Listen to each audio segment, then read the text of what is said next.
Okay, time to learn about overlapping triangles. So two triangles on top of each other. So if a line is parallel to one side of a triangle and intersects the other two sides, then the triangle formed is similar to the original triangle. So we've kind of learned that a little bit before. So if BE and CD are parallel, then I know the triangles are similar. Okay, so because of that, I know angle A is congruent to angle A, right? Because you've got, if we were to draw that triangle separate and have AB, E, and then if we drew our larger triangle, we would have ACD. So I know I've got two of the same angles, okay? If I have parallel lines, I have corresponding angles, okay? So I know that angle B is going to be the same as angle C. You could have also said angle D is the same as angle E. So, because of angle, I know these two triangles are similar. So I know ABE is going to be similar to ACD. Okay? So that's just why this theorem works out. Okay? So, this proportion is going to be true every time if you have this. So, MI over IL. So this part over the whole. So it's kind of like part over the whole equals part over the whole. Okay? So I know MI over ML equals MT over ME. And you can always use your knowledge of that to set it up and solve. MI is the same as ML. So then what is going to be the same as EL? That would be TI. So if I have MI and ML, I can do TI and EL. So that also works for the parallel side.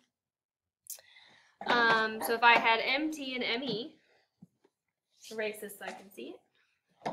MT over ME is going to equal what over LE? The answer would be IT. Other way, yeah. So IT. Okay. So that's how you can use the part over whole equals part over whole. Okay.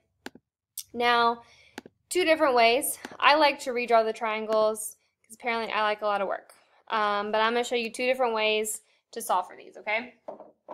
So if I wanted to solve for x using this side splitter theorem, I could say 8 over x is going to equal, the corresponding other side would be a 10. So then what's the whole thing? That would be 16, okay? So that's one way to set up the proportion and solve. So you'd say 10x, 16 times 8 is 128. So x equals 12.8. So that's one way.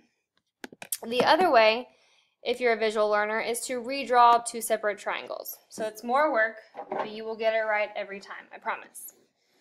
So let's draw this smaller triangle of a 10 and an 8. And then let's draw the bigger triangle of 16 and then x. Okay? So again, if that helps you see the proportion easier, go for it that way. Again, so I'm going to say this part over the whole. So 4 over 7 is going to equal this part over the whole. Okay? So cross multiply. 14 equals 4x. 14 divided by 4 is 3.5. So that's our answer. Again, if I wanted to redraw this triangle out just to make sure, my small side is a 2 and a 4. My larger side is an x and a 7. So again, you could set up the proportion that way. Get the same answer. Okay? So that's how you use the side splitter theorem to help you out with overlapping triangles and solve for missing pieces, okay? Now, if you have one line parallel to the other side of a triangle that intersects two sides, this is also known as a side splitter theorem. So if I have BE congruent to CD, there's another shortcut. So I know that AB over BC equals AE over ED, okay? Now that only works if you are finding the sides. If you are trying to find BE or CD, you have to learn what we did before and do part over whole, okay? But if you want to know AB over BC equals AE over ED, that's kind of a shortcut you can use as well. So let's look at some examples. So I could do part over the whole, but I know that I know each piece individually, so I can just set up a proportion like this. So I can say 10 over 8 equals x over 5. You could have said 10 over x equals 8 over 5. Doesn't matter. When you cross multiply, you would get 8x equals 50, and then you would get x equals 6.25. Okay, so that's a little side splitter theorem. Again, we could use our knowledge of what I just taught you before to do it. So you could say this piece over the whole thing. Okay, so let me show you a different way.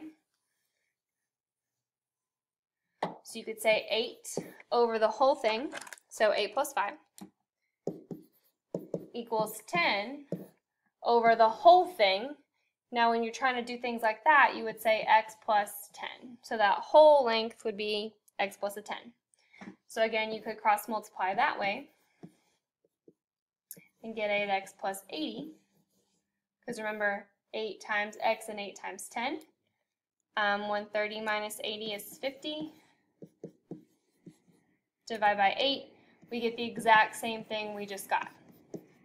Okay, so there's two different ways you can solve for x. If you're looking for the sides, you can say this piece over this piece equals this piece over this piece. Or you could say part over the whole line equals part over the whole line. Totally up to you what you want to do. Okay, so why don't you try 2 on your own, and then we'll come back and do 3 and 4.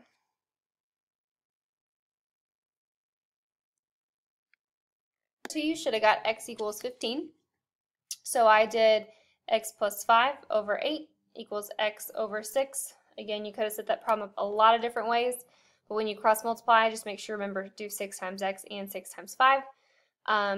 So now here's a reasoning why my way didn't work out before, or it does work out, but you have to do quadratics. So if you did this part over the whole and got x over x plus 6 equals this part over the whole, you would end up having to multiply x times x squared and getting a quadratic, okay? So that's why this side splitter theorem really helps out, okay? But it only works when you're finding the sides, not these parallel sides. So let's look at number 3, and then you can do 4 on your own. So again, first I need to find x. So I'm going to say 7 over x equals 4 over 2. Okay? So again, that's the side splitter theorem. So I would get 4x equals 14. 14 divided by 4, 3.5. Okay? Now, if I'm finding y, I cannot do the theorem I just used. Okay? So I'm going to have to do part over whole equals part over whole. Okay? So let's say 4 over 6. And then what's the whole thing over here? Would be 6 over the whole thing down here, which is y. Okay? Another way of thinking about that is you could have said 4 over 6, again the whole thing, equals 6 over y. 6 over y. Okay? Regardless, when you multiply 6 times 6, you would get 36. Divide by 4, So y is a 9. Okay. Again, lots of different ways to set up a proportion.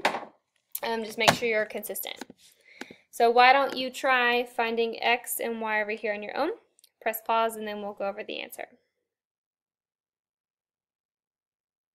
A lot of work to find x in this problem, but you should have got x equals 7 and y equals 28. So let's talk about that. So first off, I found x, and so I did this piece over this piece equals this piece over this piece. Again, you could have set it up a lot of different ways. You do have variables on both sides, so if you need help solving this, please let me know. But once you find x, then you're going to find y. And notice you're finding the parallel side, so we can't do what we did before. So I kind of ignored these x pieces and looked at the right side of the triangle. So I did the part, 14, over the whole thing, which is 20, equals this part over this part, okay? So not that bad for solving that one, okay? So let me know if you have any questions on overlapping triangles. Otherwise, we're going to learn a much easier theorem, I promise. So remember that whole thing when you have a parallel line, and you can say this over this equals this over this, right? We just did that. So what happens if you've got more parallel lines, okay? You do the exact same thing, okay? So this piece over this piece equals this piece over this piece, and you're done, okay? So it's much easier than what I talked about. So let's complete this proportion. So if I said AB over BC, that's going to be the same as DE over EF on the other side, okay? If I wanted to do AB over AC, the other side would be DE over DF, the whole thing, okay? Lastly, let's see, they have DF over EF, so I would say AC over BC, okay? So again, lots of different ways you can set up a proportion. Pick your favorite. If you want to do part over the whole, go for it. If you want to do the bottom part over the whole, go for it, okay? All right, so we have 1, 2, 3, 4, 5 practice problems and we're done. I'm going to do the first one with you and then you are free. So let's do 2 over 14 equals 3 over x. So yes, it's that simple. You can pick lots of different ways. So 2x equals 42 divided by 2, x is 21. Okay? Again, you could have done lots of different proportions, but that's how my mind works. So try 3, 4, and 5 on your own, and let me know if you have any questions, and we'll go over it. Press pause. 3, hopefully you got 2.4. Again, lots of different ways to set up this proportion. You could have done 10 over 6 equals 4 over x. You could have done 4 over x equals 10 over 6, or how I did, x over 4 equals 6 over 10. On 4, you had to do one way because they gave you the whole thing was 24. You could have actually done a different way, but the quickest way would be x over the whole thing, 24, equals 5 over the whole thing, 15, to get x equals 8. On number 5, you could have done x minus 4 over x minus 1 equals 8 over 12. You had a lot of distributing, variables on both sides. You should have got x equals a positive 10, sorry, that's equals 10. One way, you could check your work. So if I plug in 10 here, 10 minus 4 is 6. If I plug in here, 10 minus 1 is 9. You can check the ratios to make sure they're proportional if you really, really want to make sure you're right on a quiz. But that's how you cover parallel lines with the side splitter theorem. So again, let me know if you have any questions. But you can practice now overlapping triangles and the side splitter theorem. Thanks for watching.